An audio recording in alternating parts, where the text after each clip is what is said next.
Hey friends, Brenda here again with My Pastor's Wife Designs. I decided to go ahead, since my tripod was behaving itself finally, to go ahead and just shoot another video featuring the Purple Passion card series. I believe this is card number 7.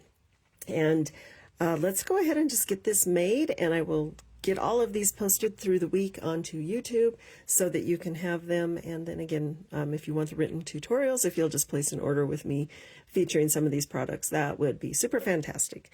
So let's go ahead and get started. This is probably one of my favorite cards because it looks like you got a lot going on and it was really easy to create. So I'm going to set that a little bit out of my way because I don't want it to get inked up or anything. I do have a piece of 2 1/4 by 5 3/4 designer series paper, and this one is going to decorate the flap of our envelope. I'm going to set that out of the way. I'm also going to move the envelope out of the way, but where I can find it, because last video I lost it and I haven't even looked for it yet. We need a piece of Highland Heather cardstock. It is 8 1/2 by 5 1/2, scored at 4 1/4. Going to go ahead and use my bone folder, give that a press. That way that's burnished and out of my way. I have a piece of Basic Beige 4 by 5 1/4. It's going to go on the inside of the card.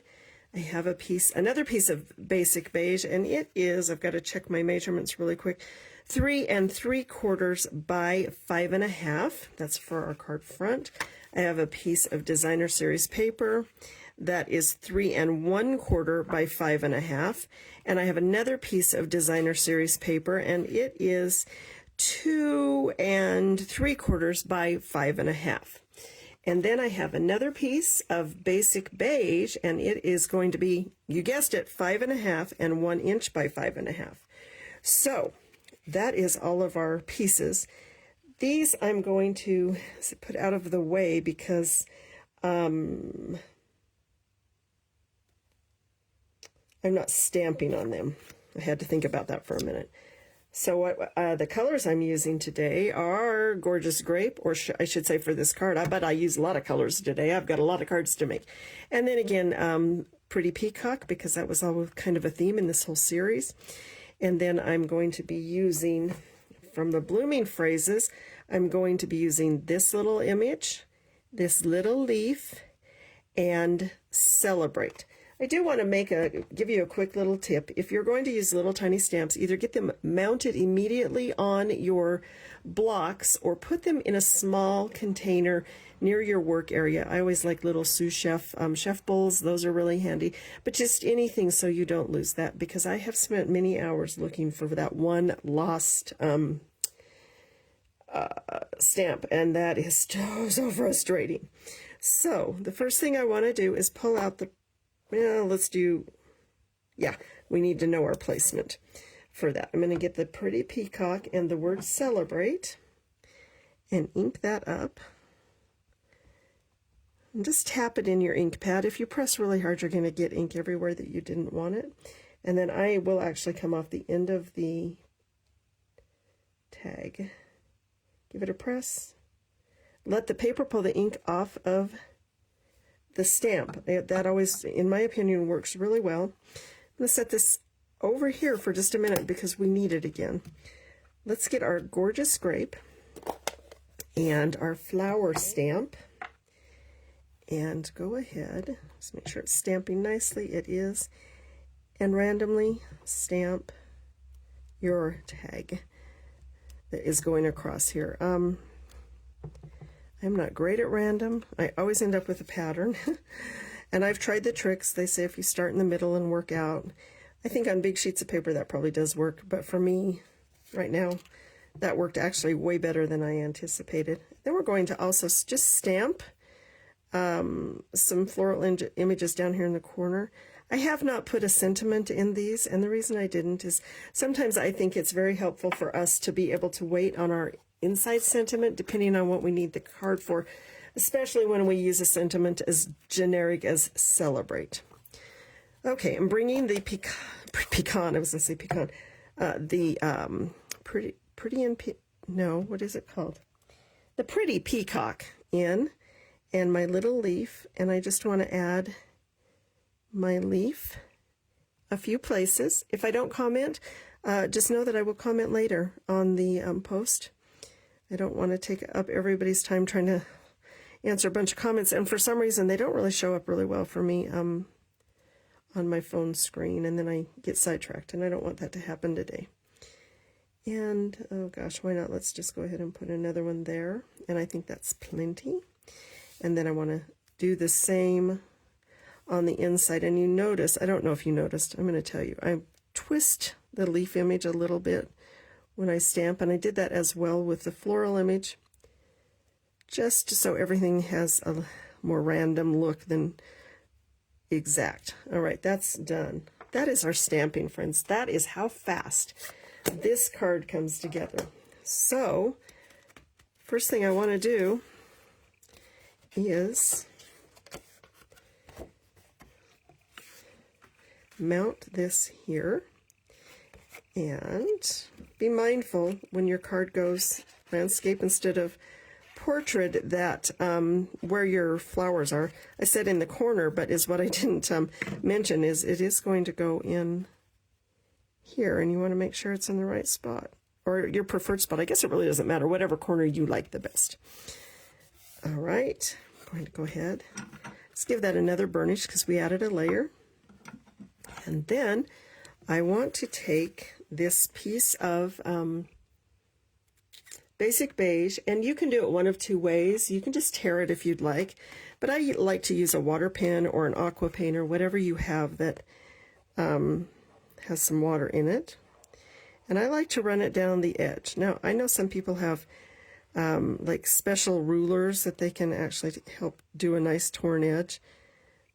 The reason I use the water is it just softens it up just that little bit and kind of gives me a line to tear that doesn't get out of hand, because sometimes if you tear it dry, you can really all of a sudden have your tear go in a place you didn't want it to, and I don't want that to happen.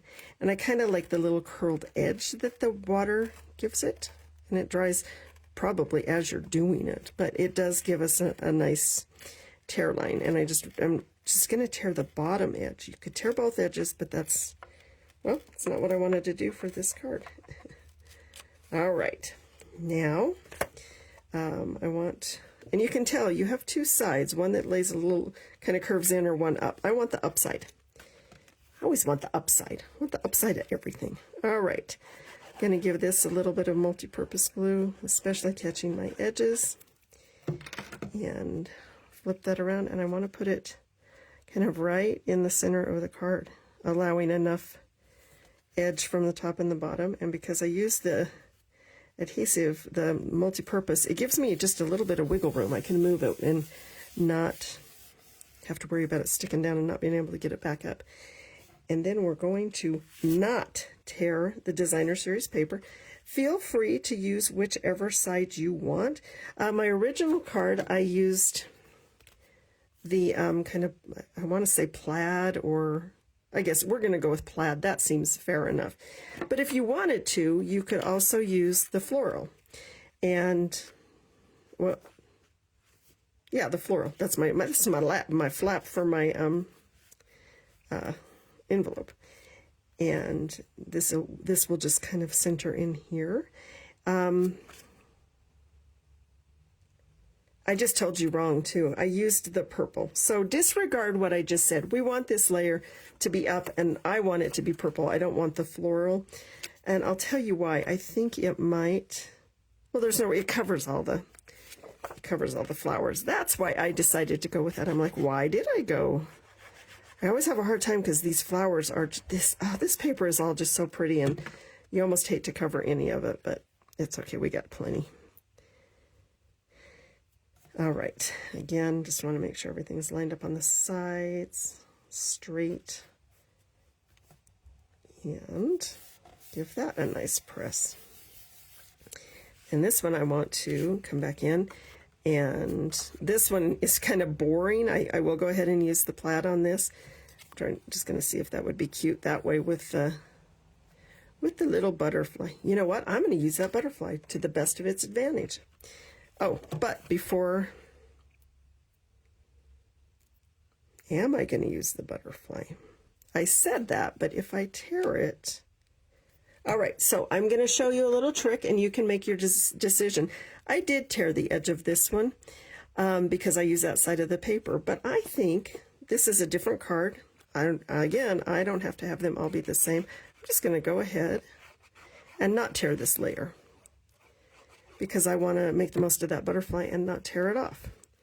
So again, center this so that your edges line up. That's my biggest concern, is everything just lines up nicely. And I just love this layering because it's a lot of interest without a lot of